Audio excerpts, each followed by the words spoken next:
За сайн байцгаана уу? Өнөөдөр та бүхэндээ Senior Year гээд 2022 онд гарсан маш хөөрхөн хөгжилтэй ахлах сургуулийн сурагчдын талаар гардаг киног ярьж өгөхөөр бэлтгэлээ. Намайг дэмжиж лайк болон subscribe дараад өгөөрэй, баярлалаа. Кино маань эхлэхэд манай гол дүр алах Степ Instagram дээр лайв хийж байгаагаар эхэлдэг бөгөөд түүний 20 жилийн өмнөх амьдрал руу буцдаг. Степ Америкт нүүж ирээд дасан зохицох гэж нэлээд хичээж байгаа. Хотынхаа хамгийн дог клубт урагдахыг хүсэн ч одоогоор урагдаг байгаа. 14 насныхаа төрсөн өдрийг аав ээж хоёр болон хоёр найзтайгаа боулинг тоглон тэмдэглэж байдаг. Манай хүнч боулингийнхаа бөмбөгийг авах гэжсэн чинь урд нь нэг сайхан залуу гарч ирэл манай Степ ч баг л шууд дурлж байгаа юм шүү. Степ ч явж очиод өөртөө хамт боулинг тоглохгүй мө гэсэн чинь Блэйний хажууд нэг охин ир зогсдог. За энэ охин бол Типани. Типани чи ир зогсноо манай Степи чинь гажуудын шоу энэ төр хийж байгаа мө гэснээр цааш нь Блэйнийг дагуулаа явчихдаг. Блэйн чааш явж байгаа л эргэж хараад л Степлээ хараад инээсэн чинь манай хүн ахаад л дурлцөө. Степч гэртээ ирээд удаан бодсны эцэст үл үзэгдэгч охин байхаас залхаж бүх зүйлийг шинээр эхлүүлэхээр болдог. Сургуулийнхаа хөгжөөнд дэмжигчдийн багийн ахлагч болоод маш олон ч найзуудтай болдог.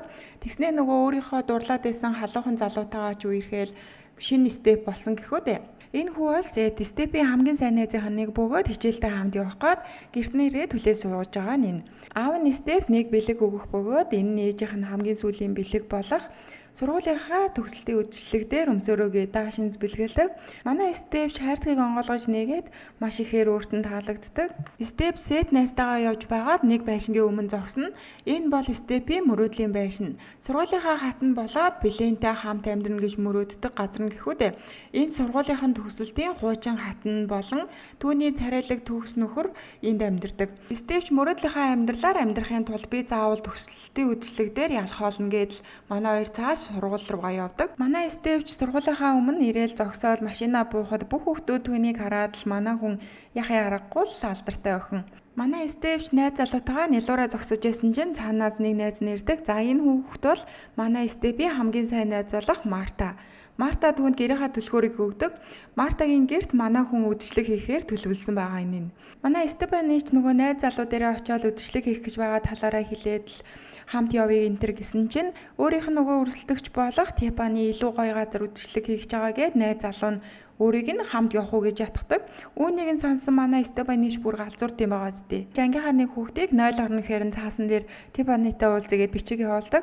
0 түлээгээ зогсож байсан чинь Типанич орж ирснээр чи үдшгээ цуцал намайг дуурайлаа энэ төргээл манай Степани чи цуцалгээд манай хоёр ширүүхэн ярилцсны эцэст ямар шийдэл төрж чаддгүй. Степани нөгөө Марта найзаагаа багийнхаа менежер болгоцсон чинь нөгөө Типанич найзыг нь жоохон үл хүндэтгээл муулсан чинь манай хүн юу гэж л дууга зогсгоо найзаагаа өмөрнө. Мартад өөрсдийнхөө хөдөлгөөнийг нэгэнгүү битсэн хуурцгаа өгөөд чи үүнийг заавал сургуулийнхаа архив татгалуулах ёстой шүү гэж хэлнэ. Бүгд гарах цаг нь болсон чинь Типани үлдснээ нэг хоёр охин дээр оцсноо Степанийг дээш шидээд буцаагаад унахт нь битгий барьж аваараа гэлчдэг. Гарч ирээд л нөгөө хөгжин дэмжигчдийнхаа бүжгийг бүжиглээд л үзүүлж өгдөг. Степанийг дээш шидээд л доош буухт нь барьж авах гэсэн чинь доор нь байсан хүнийг нөгөө нэг хоёр ихэр охин ч очиж түлхээд манай Степани чин газар дээр паткээл унцдаг. Степани сэрсэн чинь айл эдийн 20 жил өнгөрцөн комд байсаар байгаад манай хүн ч яг унтаад маргааш нь сэрж байгаа юм шиг л сэрэл өрөөнийхөө эргэн тайрныг харснаа гараал нөгөө сувилагч дээр оцсноо. Миний өрөөнд нэг хөгшин хүний төрсөн өдрийн мэдлэгээнүүд андуурагдаад ирсэн юм шиг байна энэ төр гэл. Тэгснээ нөгөө толь руу эргэж хараад өөртөөгөө ярьжсны эцэст нь манай хүн өөрийгөө гэж мэдээд ухаалдаад унчихна. Түүнийг сэрхэд хажууд нь аав болон Марта найз хоёр нь ирсэн байдаг. Харин хажууд нь зогсож байсан юм ч түүнийг 20 жил ком твцсний тайлбарлаж өгөөд би мах бод нь үлдэлсэн ч оюун санаа нь 17-той мөн би энэ маш сайн байгаа болохоор эмнэлгээс гарч болно гэж хэлдэг.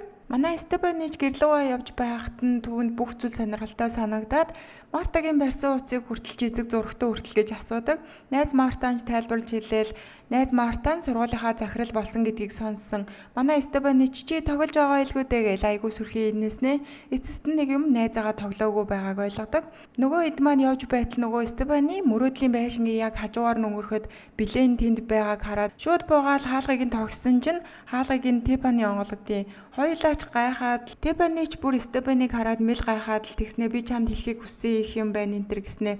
Манай Степанич Блэйн хаан байна гаргаа дээр уулзсан гээл тэгсэн чинь юу ч л нөгөө Типанич уулзуулах уу тэр завгүй байгаа гэсэн чинь манай Степанич чи миний мөрөөдлийн амьдралаар амьдарч байгаа юм байна гэхэд Типаны ч үүдээ хагаал ороод манай хүнч муухай царайлаад л хаалганых нь гадна үлдэнэ. Гэртээ ирэхэд нь аав нь түүний өрөөний ганц зүйлд нь хүрээгүй бүх зүйл нь хэвээрээ байдаг. Орой нөгөө Сет найз нь гэрийнх нь нүдэнд альбом үлдээгээд явсан байдаг. Альбомыг нээж үзэхэд Степийн бүх цаг үеийнхэн зургууд имлэг твчээсэн гэдэл бүхэл дурсгалын зүйлүүдийг хадгалсан альбом байдаг. Манай Степаны ч ээжийнхээ өрөөнд орж ирдэг. Ээж нь өвчтөө байгаад өөд болчихсон. Ээж нь түүнийг заавал хатан болоорой чи чадна гэж хэлснээр санаад манай хүнч мөрөөдлийнхөө самрыг өөрчлөхөр болдог. Маргааш нөгөө найз Марта дээрээ очиод буцаад сургуульдаа сурмаар байна. Ахлах ангидаа ямаар байна гэж нэлийн гуйсны эцэст манай Степаны хичээлдээ явахаар болдог. Нөгөө удаан унаагүй улаан машинаа хөлөглөөд л сургуульдаараа ирдэг. Найз Сет нь сургууль дээр нь байх бөгөөд тэр сургуулийнх нь номыг санаж болсон байдаг. Хонгоч дуурч манай хоёр дараа уулзахаар болоод хоёр тийш явдаг. Захирал болох нөгөө найз Марта дээр ороод сургуулийнхаа хөгжөөний дэмжигчдийн багт ормоор байгаагаа хэлдэг. Марташ зөвшөөрөөд өөрөө бас удирдах байгаагаа хэлдэг. Мөн нөгөө нэг сургуулийнх нь хаа хатан шалгаруулдаг үдшилэг нь зохиогдгоо болсон гэдгийг хэлсэн чинь манай Степч баг харуулах гэж байгаа юм шиг царай гаргаад л хүлээж авдаг. Степаны сургуулийнхаа хоолны газар орж ирээд л нөгөө хүүхдүүдтэй танилцаал тэгснэ нөгөө хаа хатан болох үдшилгийг хийлгмээр байна. Гарын үсгээ зураад өгөөч гэдэл гарын үсгээ зурулдаг. Цаана байгаа энэ охин бол Типаны болон Билен хоёрын охин Бэри. Instagram дээрээ 3 сая дагагчтай эмчлүүзэр найз залуутайгаа блог хийдэг. Ер нь бол сургуулийнхаа хамгийн шилдэг хүүхдүүд энэ хоёроор л гарын үсэг зурулахгүй бол бусад ямар ч хүүхд гарын үсэг зурхгүй талаар манай Степаны тайлбарлаж хэлдэг. Бэри цаанаас ирснээ манай хүнтэй зураг авахуулаад цаа ширээн дээр очиж сууснаа гинт лайв хийгээл тэгснээ манай сургууль биднээс ахмад настай хүн ирсэн байна. Биднээс өөр байсан ч битгий түүнтэй муухай хайр центр гэж ярьж байснаа манай Степанитай ахуулсан айгүй онцгой зургийг инстаграмдаа нийтэлцдэг. Мөрөөдлийнхөө төлөө нэг алхам урагшилж нөгөө хөгжөөн дэмжигчдийн багтаа ордогч манай хүний бодсноос сондоо бүжиг интерч байхгүй нөгөө үзүүлсэн үзүүлбэрийг хараад манай хүн бүр шоконд орчихно. Дасан зохицох хэрэгтэй юм байна энэ бүгдтэйгээ чааш явахдаа нөгөө Сет найз дээрээ очиод сошиал медианы талаар нэлээд идэм заалгуулж аваад сурч аваад гэртээ ирдэг. Гэртээ ирсэн чинь аав нь түүнд нэг утас бэлэглээд манай хүн ч утсыг хараад л хагартлаа баярлалгүй яах вэ? Степаны ч өрөөндөө ороод л шууд сошиалоод болно гэж бодсон ч юу гэж л тийм амархан болчихоо. Маргааш сургууль дээрээ явж байхад нь нөгөө Бэри найз залуутайгаа хамт зогсож байдаг. Степаны ч очиод нөгөө өөрийг нь Instagram дээрээ даг гээл өөрийнхөө хаягны нэрийг хэлсэн чинь Бэри ч урдаас нь харснаа хэрвээ би нэг хүнийг дагвал бусад дагж байгаа хүмүүс маань ууралдаг юм тэрнээс болохгүйгээд айгүй илтгэр татгалзнаа. Манай хүн ч интернетээр хараад нүрээ бодож сурах талаар нүрээ чи 9 шид олгоо сууж исэн чинь цаанаас Сет ирээд манай хүнийг хараад бараг чочно. Тэгснээ өөртөө хамт болцгоо энтер гээд асуусан чинь Степаны ч маш их ажилтаа байгаа дараа энтер болъё гээд ээлтгэр хэлждэг. Гэртээ ирсэн чинь нөгөө Марта найз нь аль хэдийн гэрт нь ирсэн сургууль дээр нь болсон бүх явдлыг аавд нь хэлсэн байдаг. Аав нь ч өөрийг нь хичээл номдоо ерөөсөө анхаарахгүй байна гэд Степаны утсыг хураахаар болдог. Манай хүн ч өгөхгүй гэж нилээн гүрээсний эцэст аавдаа уцаа өгчин. Степаны нөгөө хөгжөөн дэмжигчд багийнхаа хүүхдүүдтэй уулзаад ярьж байхдаа нөгөө эдийгээ сууг найраад шинэ хөдөлгөөн шинэ бүжиг дэглээд л үнэхээр л төгс бүжиг гаргаж чаддаг. Сургуулийнхаа нөгөө арга хэмжээн дээр нөгөө манай Степаны чинь нөгөө хөгжөөн дэмжигч хүүхдүүдтэй гараад зүгээр солиоруулж өгнө. Нүунийг нь Марта хараад бүр шоконд орно. Цаанаас нөгөө Билен чинь зүгээр л Степаныг хараад л дэмжээд л ойрлоод л дуусны дараа нөгөө Степаны араас явж оцсноо. Чи үнэхээр хөөхөн бас халуухан байна энтер гэдэл сэтгнэж өгнө. Тэгсэн чинь манай Степаны чи чинь ихнэр хүүхэдтэй бидтэй хоёулаа ингэж хамт байж болохгүй гэж хэлээд яваад өгнө. Манай Степаны өглөөс ирсэн чинь нөгөө хөгжөөн дэмжигчдийн багийнхантайгаа бүжгэлсэн бүжиг нь маш алдартай болоод түүнийг бүр нэг өдрийн дотор 49 мянган хүн дагцсан мөн гэрээр нь дүүрэн инфлюенсерийн бэлгүүд ирсэн байдаг. Найз Мартагийнхаа өрөөнд оцсон чинь манай хүний чинь бүжиглэж болохгүй байсан энтергээд манай хоёр жоохон маргална. Найз нь ч өөрийгөө ижил хөөстөн мөн чи дэндүү алдартай байсан болохоор энэ талаар юусоо мэдэхгүй байна. Ахлах саргуул нь зүгээр надад там шиг байсан талаараа хэлдэг. Манай хүн хичээл дээрээ ороод л баах юм бодоод л сууж исэн чинь нөгөө Типаны лайв хийгээд лайв нүцэн чи орой нөхөртөөгөө кино өнтер үзнэ гээл тэгдэг. Типаны Сет дээр очиод чи нэрээ натаа болцох хэвээрээ юу гэж асуугаад хамт кино үзэхэр болдог. Манай хоёрч кино театрдаа ирсэн сууж исэн чинь цаанаас Типаны болон Билен хоёр орж ирдэг. Степаныч нөгөө Билен рүү харцаараа хараад үйлдэлээрээ сонин дуграал үйлдэл үзүүлээд байсан чинь нөгөө Типаныч юу гэж тэсгөө шууд л босоод ойрлж ирээд л нөгөө манай Степаны гарах гэж байснаа өөрөө хөөгдөд гарчдаг. Сет болон Стефани хоёр киногоо үзэж дуусчаа гарч ирсэн чинь Сет найз нь одоо ч хүртэл өөрийг нь ашиглаад байгаа мó билийн таалагдах гэж асуухад манай Стефани ч өөрийнх нь хувьд ерөөсөө тийм биш зүгээр л чи миний сайн найз гэдгээр тайлбарлаж өгдөг. Төрсөн өдрөө нөгөө тэмдэглэж байсан боулинг тоглосон газараа очиод л манай хоёр чинь сайхан гихч нь болцноо. Сет Стефанид нөгөө өөрийнхөө сэтгэлийг бүр 20 жилийн өмнөөс л өөрт нь сайн гэдгийг ойлгуулах гээд ярилцээд л байгаа. Даанч манай Стефани тэрийг ойлгохгүй л байгаа. Тиффани ч охиныхоо өрөөнд ороод л нөгөө сургуулийнхаа хатан шалгаруулах үйлчлэгийг заавал хийх ёстой. Чи өөрөө заавал хатан болох ёстой шүү л гин. Би ч энэ бүгдийг огтосоо хүсэхгүй байгаа. Энэ асуудалд оролцмооргүй байгаагаа хэлдэг. Тэгсэн нөгөө Тиффани ээжийнхаа төлөө чамаагүй Стефаниг заавал ял чи аялалд ямар байвал заавал үүнийг хийх ёстой шүү гэж сүрдүүлснээр Бири зөвшөөрөөд Марта харин маргааш нь төгсөлтийн үдшилэг болох талаар сургууль дээр нь зарладаг. Манай Стефани ч энийг сонсоод бөөн баяр нөгөө хүсэн хүлээж байсан зүйл нь шүү дээ. Тиффани сургууль дээр нь ирсэн нөгөө Биригийн зургийг чи хаасайг наагаад л санал авахулахыг хичээдэг. Биригийн нөгөө төгсөлтийн үдшилгийг ээж нь зохион байгуулж бүх хүүхд урилга явуулдаг. Хүүхдүүд ч бөөн баяр болоод ороод харсан чинь нөгөө тагстай 50 евро. Ахлах сургуулийн сурагчдад бол ер нь бол 50 евро үнэтэйдээ туусдаг.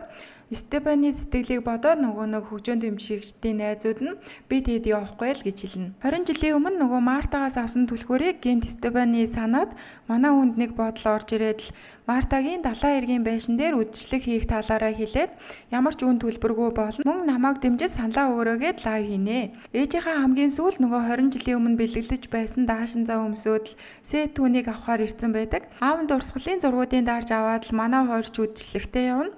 Үдшилэг дээр ирсэн чинь нөгөө Тиффани чинь санал хураалтыг зохион байгуулж байдаг. Стефани ч очоод саналаа өгөөд Тиффани ч нөгөө манай Стефани чи хараад л бүр үнэхээр их атаархнаа. Тэгснэ нөгөө охин найз залуутайгаа явж исэн чинь гүйж оцсноо л нөгөө чихэнд нь чи заавал төрөлдөх ёстой шүү гэдэл шивнээд идэг ядаргаатай. Стефани чааш нэг буланд очоод лайв хийгээд өөрт нь саналаа өгөөрөө гэж байсан чинь цаанаас гинт билет гарч ирснээ өөрийг нь өдөөд л манай хүнд нэг ч өмсөх гэж дайрсан чинь Сет үүнийг хараад буруугаар ойлгоод өөрийг нь одоо ч хүртэл байнга ашиглаж байгаа юм гэж цаашаа явна. Яг энэ үед хаан хатан болон шалгаруулах цаг нь болж хаанаар нөгөө Биригийн найз залуу шалгардаг.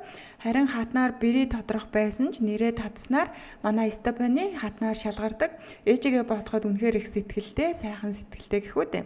Тиффани ч охиныгоо заавал төрүүлнэ хатан болно гэд бодоод зогсож байсан чинь цаанаас нөгөө Стефани тодорсон чинь манай хүн байдгаараа муухай царайлаад л зогсно. Үдшилгийн дараах нөгөө парти болоход бүгд нөгөө Стефани үдшилэг болох газар руу явдаг. Тиффани охиныгоо гэртээ үнтэй дижи энтер авсан манайх руу явъя энтер гэсэн чинь Бири ч өөрийнхөө гэр рүү явахгүй харин Стефани үдшилэгт явна гэд явчихна. Тиффани ч ууралсан уурандаа араас нь дагж оцсноо нөө шууд цагдаа дуудаад насан туршаагүй хүүхдүүд архиуж согтуурч байна гэд дуудлага өгчихнө. Дуудлагыг аваад цагдаач ирэхэд нөгөө сургуулийнхын захирал болох Марта Сет хоёр ч ирнэ.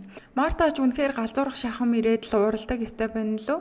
Тэд чиний найзууд биш, бид чиний найзууд. Бид л чамд байнга санаа тавьж имлэгч чинь хүртэл эргэж очдөг байсан гэхэд Стефани ч маш олон захидлууд надад ирсэн гэдэл урдаас нь мангартаад инээсэн чинь Мартач бүр энийг сонсноо чи ядаа захидлуудын нэгийг ч олтлоо онгойлгож үтсэн юм уу? За чи зүгээр л гэртээ хайр гэх үед энэ үед нөгөө Бири гэртээ очсон энэ бүгдийг ээж нь хийсэн гэдгийг бүгдийг мэдэж байгаа. Мөн нөгөө өөрийнх нь амьдрал бодит байдалгээ зүгээр л аимшигтай байна. Ээжигээ зүгээр баяртай гэд нөгөө инстаграмаасаа блог хийчдэг. Стефани ч гэртээ харах га такси яриад явж байсан чинь нөгөө таксиныхан жолооч нь өөрийнх нь нөгөө мөрөөдөж байсан мөрөөдлийнх нь бүсгүй сургуулийнх нь хатан Даяна байдаг. Нөхрөн түүнийг араар нь тавиад яваад өгсөн. Залуухан халуухан нэр хүндтэй байсан үедээ нөгөө коллежид ерөөсөө сургуудаа харамсаж байгаа. Тэгээ одоо сурж байгаа. Оройн цагаар 2 давхар ажил хийхгүй байсан байх гэд амьдралаа ярихын сонсон. Манай Стефани ч гэртээ очоод нөгөө өөрийнхөө мөрөөдлийн самбарыг чинь буулгаж хаяад л эмнэлэгт ирсэн. Бүх захидлуудаа уншсан чинь бүгд нөгөө Сет, Марта хоёр найзаас нь ирсэн байдаг. Стефани ч доошо бууж аавтайгаа ярилцаад тэгээ лайв хийхээр болдог. Лайв хийхдээ хоёр найдаасаа уучлалгүйгээд өнгөрсөн бүхэнд уучлаарай гэж гуйдаг. Лайвын үтсэн Тиффани ч ирснээ өөрөөс нь уучлалт гуйхгүй бол охин блокосоо ерөөсөө гарахгүй гэд байна гэд манай хүнээс уучлалт гуйдаг. Марташ нөгөө лайвыг үзээд найзынхаа 20 жилийн өмнө нөгөө сургуулийнхаа архивд хадгалаараа гэсэн нөгөө хуурцгийг гаргаж ирээд хөгжөөн дэмжигч хүүхдүүдтэйгээ хамт нөгөө бүжгийг сураад найзынхаа яг төгсөлтийн баяр дээр нь сюрприз барьдаг бүжиглээд үүнийг бүжиглэхэд бири найз залуутаагаа Типпини, Блейн, Сет гээд аав нь гээд бүгд л гарч ирж бүжиглээд харин бүжиг дуусгаад Сет болон Стефани хоёр маань үнсэлцснээр энэ хөөрхөн кино маань төгсдөг. За тэгвэл дараагийнхаа киногоор уулзцгаая. Баярлалаа.